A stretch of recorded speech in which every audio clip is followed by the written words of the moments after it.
Bismillahirrahmanirrahim. Assalamu ala Rasulillah wa ala alihi wa sahbihi wa mawalah wa la hawla wa la quwwata illa billahi wa ba'd. Alhamdulillah, di pagi hari ini kita bisa duduk kembali setelah melaksanakan kewajiban Allah, salat subuh berjamaah. Kita beriman sesaat untuk bertolabul ilmi. Di dalam surah Rum ayat 54, Allah Subhanahu wa taala berfirman, Allahul ladzi khalaqakum min ba'di Allahul ladzi khalaqakum min dha'fin thumma ja'ala min ba'di dha'fin quwwatan thumma ja'ala min ba'di quwwatin dha'fan wa syaibatan yakhluqu ma yasha wa huwal alimul qadir. Dialah Allah Subhanahu wa taala yang telah menciptakan kalian dari kelemahan. Kemudian Allah Subhanahu wa taala jadikan setelah kelemahan itu kekuatan. Kemudian setelah itu Allah jadikan setelah adanya kekuatan kelemahan kembali dan menua. Begitulah Allah Subhanahu wa taala menciptakan sesuai dengan kehendaknya.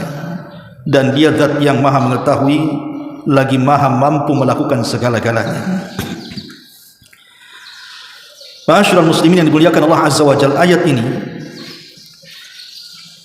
adalah ayat yang menjelaskan tentang perjalanan kehidupan kita. Saya, Anda atau siapapun, maka mereka akan masuk dalam ayat ini. Ketika Allah Subhanahu wa taala menciptakan kita dan kita berada di rahim ibu kita, kemudian Allah Subhanahu wa taala ciptakan kita ke dunia, maka kita lihat bayi-bayi itu sangat lemah. Jangan cerita bergerak, mandang saja tidak, mendengar saja susah, apalagi bicara. Kemudian setelah Allah Subhanahu wa taala besarkan ciptaannya ini, manusia ini, maka mulailah kemudian mata bisa memandang, telinga bisa mendengar, lisan bisa bicara. Kemudian otot-otot mulai tampak dan kuat dan bisa berpikir, dan jadilah dia manusia kuat. Tetapi setelah itu Allah Subhanahu wa taala akan kembalikan kita seperti anak-anak, akan makin melemah dan menua. Begitulah Allah Subhanahu wa taala ciptakan sesuai dengan kehendaknya, dan Allah maha mengetahui dan maha mampu melakukan segala-galanya. Ma'asyiral muslimin yang dimuliakan Allah Subhanahu wa taala, kematian sebuah kepastian. Karena kalau orang sudah menua, tidak mungkin tua seterusnya. Pasti ada batas ketuaannya, yaitu kematian. Walaupun dia berusaha untuk mengobati tua itu supaya tetap muda, tetap saja kematian itu tidak bisa diobati. Kata Nabi SAW, kullu da'in dawa, setiap penyakit itu pasti ada obatnya, illa syam, maksudnya kecuali kematian. Kematian itu tidak bisa diobati. Dokter satu dunia berkumpul sekalipun tidak bisa mencegah kematian. Artinya kematian itu bukan sebuah angan-angan. Kalau seorang bercita-cita jadi dokter, bisa jadi bisa tidak. Kalau orang bercita-cita jadi pilot, bisa jadi bisa tidak. Kalau orang bercita-cita ingin jadi pengusaha, bisa jadi bisa tidak. Tapi kematian tidak bisa dicita-citakan. Kenapa? Karena kullu nafsin dha'iqatul maut, setiap jiwa itu pasti mati. Ma'asyiral muslimin yang dimuliakan Allah Azza wa Jalla, saya akan sebutkan beberapa alamat, tanda-tanda, di mana tanda-tanda ini kalau ada pada diri kita, ketahuilah bahwa ajal dia telah dekat. Tapi tanda-tanda ini tidak bisa kita pastikan secara pasti. Ini tanda-tanda secara umum. Kalau seandainya tanda-tanda ini ada pada kita, ya bisa kemudian itu menjelang ajalnya atau dekat dengan ajalnya, atau bisa saja mungkin masih lama ajalnya. Tapi tanda-tanda ini bisa dijadikan acuan. Kalau ada pada diri kita, maka bersegeralah bertobat kepada Allah Subhanahu wa taala, berarti sudah dekat kematian kita. Ma'asyiral muslimin yang dimuliakan Allah Azza wa Jalla, yang pertama, usia 70 tahun. Nabi sallallahu alaihi wasallam mengatakan, "Inna a'mar ummati baina sittina wa sab'in." Sesungguhnya umur umatku berkisar 60 sampai 70 tahun saja. Wa qalilun ma yajuzu dzalik, dan sedikit yang melewati usia 70 tahun itu. Dari sini Nabi sallallahu alaihi wasallam membatasi usia umatnya antara 60 sampai 70. Artinya 70 itu bukan minimal tapi sudah maksimal.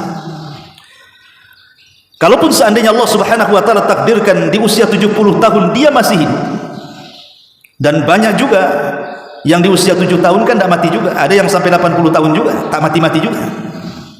Tetapi saya bicara umumnya manusia, jarang umat Islam itu melewati 70 tahun kecuali sedikit.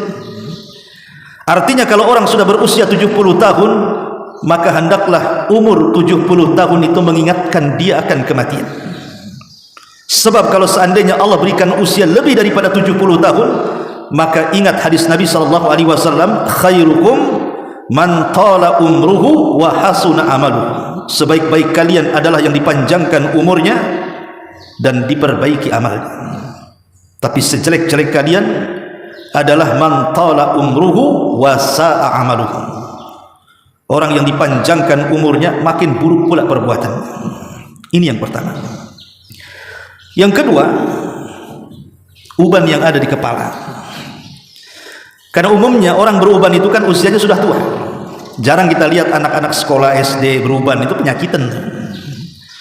Atau anak SMP gitu kan, SMA, jarang kita lihat ada orang beruban. Biasanya uban itu muncul di atas 40 tahun. Itu sudah mulai satu itu tumbuh, dan akan melebat di usia 50 tahun, dan hampir keseluruhan rambut akan memutih di usia 70 tahun biasanya. Memang begitu. Ma'asyiral muslimin yang dimuliakan Allah Azza wa Jalla, ketika Allah Subhanahu wa taala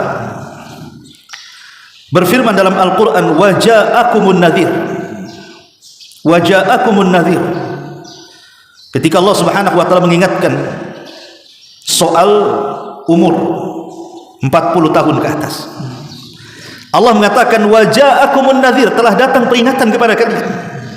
Ulama tafsir mengatakan yang dimaksud nadhir dalam ayat itu adalah asy-syaib.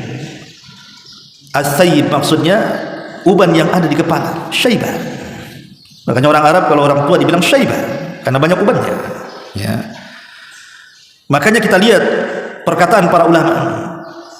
Al-Imam Al-Baghawi rahimahullah ta'ala mengatakan, asy-syaibu nadhirul mauti, uban yang di kepala itu adalah peringatan dekatnya ajal dia. Kemudian juga Imam Ibnu Qutaibah rahimahullah ta'ala mengatakan, ra'a Iyasu atau ra'a Iyas bin Qatadata, ra'a Iyas bin Qatadata sya'ratan bayda fi lihyatihi. Jadi Imam Ibnu Qutaibah menceritakan tentang Iyas ibn Qatadah. Jadi Iyas ibn Qatadah ini ketika memegang janggutnya, kemudian dipandang janggutnya rupanya sudah berubah. Faqala, dan dia mengatakan, aral maut yatlubuni, aku sudah melihat kematian sedang mengejar-ngejar aku. Ma'asyiral muslimin yang dimuliakan Allah Subhanahu wa taala, makanya kalau orang sudah tua kemudian ubannya semakin melebat, diharamkan dalam Islam itu menyemir dengan warna hitam. Karena itu peringatan masalahnya. Sampai-sampai Nabi SAW mengatakan, asy-syaibu nurul mu'min. Ingat bahwa uban di kepala itu cahaya bagi seorang mukmin. Dilarang kita mencabutnya. Bahkan Rasul mengatakan, la yashibu rajulun syaibatan fil Islam illa kanat lahu bi kulli syaibatin hasanah wa rafa'a biha darajah. Tidaklah seseorang itu beruban dalam Islam kecuali setiap satu helai uban satu kebaikan, dan satu helai uban akan mengangkat derajatnya. Kenapa demikian? Karena uban ini adalah nadhirul maut, berarti sudah dekatlah ajal kita ini. Ini yang nomor 2. Yang nomor 3 adalah lemah badan. Sebagaimana ayat yang tadi kita baca, Allah Subhanahu wa taala mengatakan, "Tsumma ja'ala min ba'di quwwatin dha'fa." Setelah Allah Subhanahu wa taala memberikan kekuatan kepada kita, maka Allah Subhanahu wa taala akan memberikan kelemahan, dan kelemahan tidak akan dicabut sampai dia mati. Karena sudah tua. Kelemahan ini sampai kepada tingkat dia tidak bisa melakukan apapun. Bahkan yang remeh saja, mengangkat gelas dia tidak sanggup. Ini kalau orang sudah lemas seperti ini, sudah loyo bahasa kitanya, sudah tidak sanggup lagi bergerak, berbaring, tidak sanggup lagi melangkah, tidak sanggup lagi bangun, maka telah dekat kematian dia. Ya, walaupun ada juga yang sembuh kan begitu. Tapi sekali lagi ini tanda-tanda umum. Orang kalau sudah seperti ini, berarti telah dekat. Dia harus segera meminta kepada Allah, wala tamutunna illa wa antum muslimin. Minta kepada Allah jangan sampai diwafatkan kecuali dalam kondisi Islam. Kemudian juga yang nomor 4 adalah orang susah tidur. Kita lihat ikhwatu fiddin, orang-orang yang susah tidur, atau mungkin sebaliknya banyak tidur. Dan kita lihat orang-orang yang sakit parah gitu kan, yang dengan sakitnya mengantarkan kematian. Itu kita lihat mereka ada yang tidur terus, nggak bangun-bangun. Ada yang sebaliknya, dia susah tidur, guling sana guling sini. Terakhir kemudian dia meninggal. Artinya ini juga tanda-tanda umum gitu. Hati-hati kalau susah tidur itu. Kemudian juga kalau banyak tidur juga hati-hati. Ini tanda-tanda alamat umum dekatnya ajal orang itu. Kemudian yang kelima, hilangnya selera makan. Orang-orang yang mendekati ajal itu makan enggak selera, ya. Jangankan yang dekat ajalnya, yang kadang-kadang sakit parah tapi mungkin masih lama ajalnya. Antum datang mengunjungi bawa buah yang enak-enak, apel, duku, macam-macam. Itu yang makan yang jaga, bukan yang sakit. Yang sakit apa? Makan bubur saja, itu pun tak berasa. Karena hilang selera makan mereka. Hilang. Maka hati-hati nih kalau orang selera makan. Kayak kemarin musim corona itu. Coba lihat. Kan musim corona itu hilang rasa. Tentu besoknya mati saja. Kalau orang-orang hilang rasa ini, hati-hati. Ya. Masyaallah muslimin yang dimuliakan Allah Azza wa Jalla. Kemudian yang keenam, sakran. Sakran ini diambil dari ayat Al-Qur'an di mana Allah Subhanahu wa taala mengatakan, wa ja'at sakratul mauti bil haqq dzalika ma kunta minhu tahid. Dan telah datang sakrat. Sakarat di sini artinya hilang akal. Jadi akalnya itu sudah kayak orang mabok. Sakran itu diambil dari kata mabok. Lihat orang mabok itu hilang akal. Ini kalau sudah hilang akal, sakit sampai hilang akal, ini sudah dekat-dekat ajal. Kemudian juga yang nomor 7, sesak dada. Lihat orang yang meninggal dunia itu, sesak dada. Hati-hati nih yang punya asma. Ini kita katakan bahwa ini tanda-tanda umum. Ini kalau sudah sesak, tidak sembuh-sembuh, maka banyak-banyaklah bertakwa kepada Allah Subhanahu wa taala. Kemudian tekanan darah semakin menurun. Kita lihat kan di rumah sakit nih, kadang-kadang kita lihat di layar televisi ada tekanan darah itu semakin menurun sampai angka 0, kemudian meninggal. Ya. Jadi kalau tekanan darah ini semakin menurun, wah, makanya hati-hati. Antum yang mungkin di rumah sakit, jaga orang sakit, kebetulan juga ada detak jantung di situ kan, karena memang itu kan dari darah yang dipompa jantung sebenarnya. Kalau semakin melemah, segeralah bisikkan di telinganya, ditalkin. Jangan-jangan itu akhir hidupnya. Walaupun ada yang selamatkan itu, naik lagi kan begitu. Tapi umumnya memang seperti itu. Segeralah kemudian kita bisikkan di telinganya kalimatut tauhid la ilaha illallah. Kata Nabi SAW, lakinu mautakum bila ilaha illallah. Ejahkan kepada orang yang sedang sakaratul maut dengan kalimat la ilaha illallah. Termasuk ketakutan. Ketakutan dengan kematian itu sendiri. Orang kalau lagi sakit, kemudian terpikir takut mati, takut azab, takut neraka, akhirnya menangis terus dan begitu seterusnya. Ada yang mengatakan ini ajal sudah dekat. Tapi takut seperti ini, kalau kemudian dia semakin memperbanyak zikir dia, ingat dia kepada Allah Subhanahu wa taala, ini semakin baik.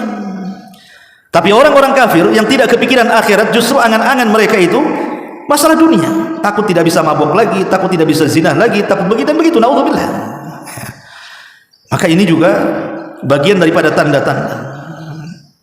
Kemudian susah berpikir. Sampai terkadang ditanya A jawabnya B, ditanya B jawabnya C. Nah, ini kalau sudah balelo bahasa kitanya nih, orang sakit seperti ini, itu tanda-tanda. Hati-hati. Dan yang terakhir tentu biasanya merubah warna dari kulit. Kita lihat kan orang mati kadang-kadang kulitnya jadi biru, jadi menguning. Nah, ini juga tanda-tanda. Ya.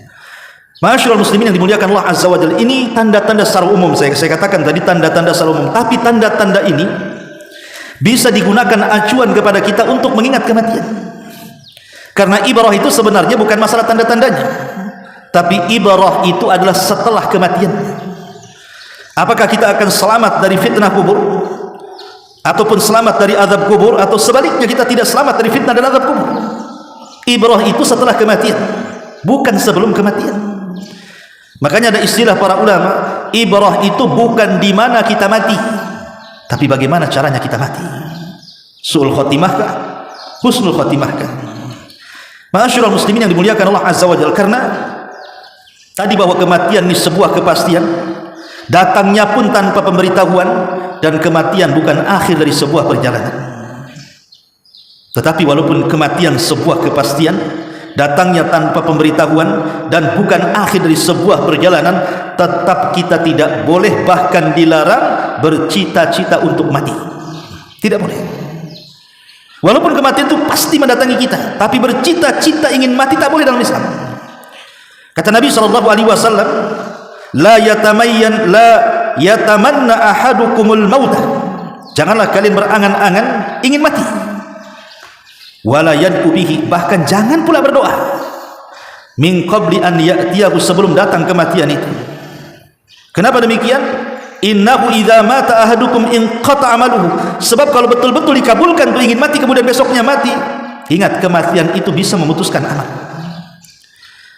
Jadi kematian itu bisa memutuskan amal. Wa innahu la yazidul mu'min umruhu illa khairan, dan bagi seorang mukmin bertambahnya umur itu sebuah kebaikan, dan kematian itu menghilangkan kebaikan. Makanya ketika Nabi SAW menasihati pamannya Abbas ini satu hari sedang sakit parah, karena tidak tahannya dengan sakit, akhirnya dia bercita-cita ingin mati. Maka Nabi SAW menasihati pamannya dan mengatakan, ya Abbas, la yatamanna ahadukumul maut, imma muhsinan fala'allahu yazdad, wa imma musian fala'allahu yasta'tib.